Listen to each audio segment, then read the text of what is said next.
Among many of God's greatest proofs of His great love for us is the angels that He sends us to be our special guardians and helpmate. Although we don't see our angels, many people have claimed times when their angels have come to their aid or assistance. A few saints were privileged enough to see their angels often, sometimes daily. St. Francis of Rome, Blessed Anna Maria Teegi, St. Padre Pio, and St. Gemma Galgani are just a few of those saints who are favored by seeing their angels regularly. St. Faustina occasionally saw her guardian angel, as well as St. John Bosco, whose angel appeared in the form of a dog that came to his aid many times and then mysteriously disappeared. In this video, we will focus mainly on St. Padre Pio and St. Gemma Galgani. St. Padre Pio was able to see his guardian angel from the time he was a little boy. He saw his angel so often that he assumed that everyone could see their angels as well. The same is true of Blessed Anna Maria Teegi, who could see her angel from the age of 5. Tired of people seeing him as a special case, Padre Pio urged people to talk to their angels and to send them on missions or errands to help us. Still, there were those who had to see for themselves if their angels truly were real and put both their angels and Padre Pio to the test. Here's one such story. A man named Franco Razzoni sent his own guardian angel every night from the hotel where he lodged to Padre Pio to give messages to him. Wondering if the saint actually heard his messages, he asked St. Padre Pio one day in the confessional, "Reverend Father, do you really hear what I send my guardian angel to tell you?" The saint replied, "What, do you think I'm deaf?" Another story tells us how once again he was put to the test.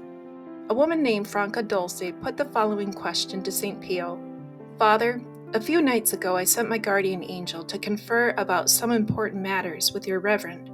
Did he come or not?"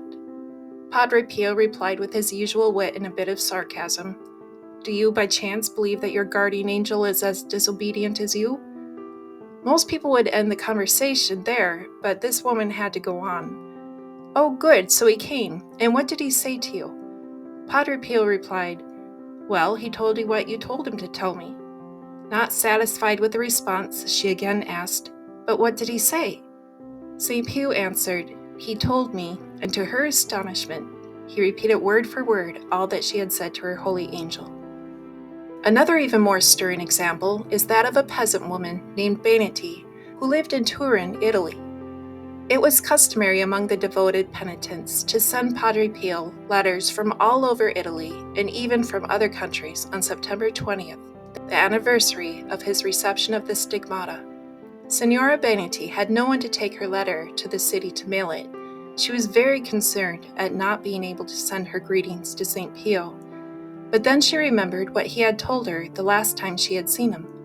"Whenever necessary, send your guardian angel to me." And so she addressed a prayer to her heavenly guardian. "O my good angel, please take the greetings to Father, for I have no other way to send them."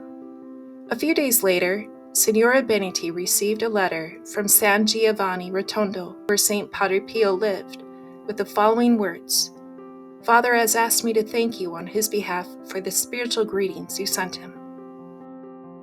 St. Gemma Galgani saw her guardian angel on a regular basis as well. She saw him with her eyes as we see one another and was even able to touch him.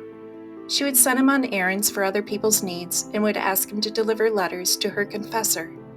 She even would write letters to Jesus and Mary and seal it, we are assuming without a stamp, and give it to her guardian angel. Her confessor said, "After taking every precaution to assure myself of a supernatural reason for their disappearance, I had to remain convinced that with regard to this point, as with many others that were less phenomenal, those in heaven liked to play, so to speak, with a child whose simplicity was so endearing to them." Many times Gemma was very sick, and her angel would come to console her. During one of these illnesses, her angel showed up with a small cup of coffee. Gemma drank that coffee and said in her autobiography, "The coffee was so good that I was instantly healed." Her angel was her friend, but also her mentor, and he often rebuked her when she needed correction. One time he said to her, "Are you not ashamed to commit such faults in my presence?" If he was ever displeased with her, he would rebuke her, and at times he would refuse to even look at her. This might seem odd, as we are used to hearing only about our angels loving us and protecting us, not rebuking us or giving us the cold shoulder. But our angels are more than just a friendly face.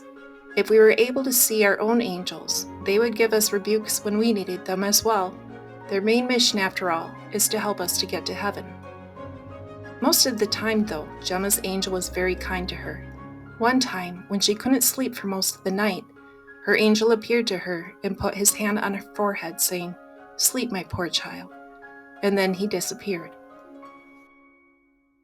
Although St. John Bosco did not see his angel, except perhaps when he was protected by the mysterious dog, he acted as though he could see him with his own eyes. He talked frequently to his angel, greeted him in the morning, sang hymns to his angel, and taught the boys that he took care of at the oratory to love their angels as well. He once told his boys in a talk about angels, "Be ever more convinced that your guardian angel is really present and that he is ever at your side." St. Francis of Rome always saw her angel standing before her, his arms clasped on his breast, his eyes uplifted to heaven, but at her slightest failing, he would cover his face as if in shame, and at times turn his back to her. Just because we do not see our angel doesn't mean that our angel is not with us. Therefore, let us call on our angels often, and not just ask for their protection, but also for their guidance and holiness. Our angels can help us to pray better, deliver messages, protect us from sin, and help us make good choices. All we need to do is ask.